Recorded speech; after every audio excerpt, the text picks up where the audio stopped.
අයිබෝන් වීඩියෝ නැරඹීමට පැමිණි ඔබ සියලු දෙනාම ගෞරවයෙන් සාදරයෙන් පිළිගන්නවා.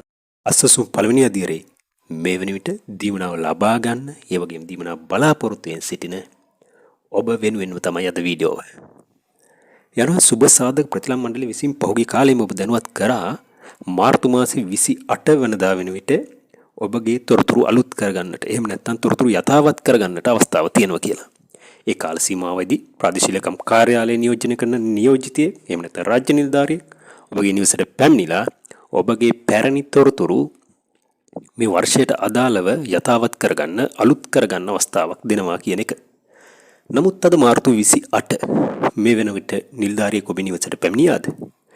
පැමිණියේ නැත්නම් ඔබගේ දීමනාව නතර වෙයිද? මොකද්ද වෙන්නේ?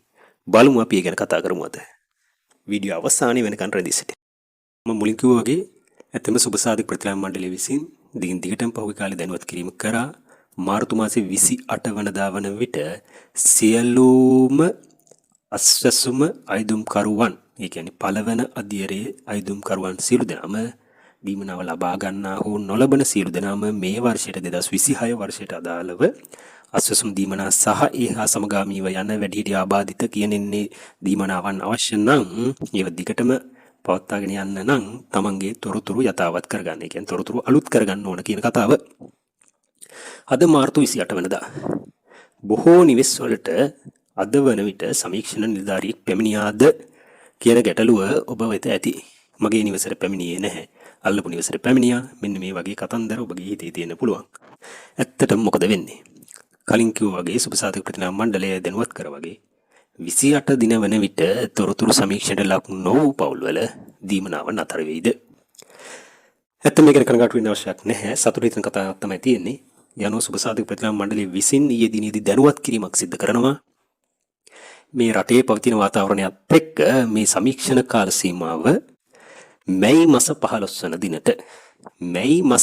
වන දිනට දින දීර්ඝ කිරීමක් සිදු කරලා තියෙනවා.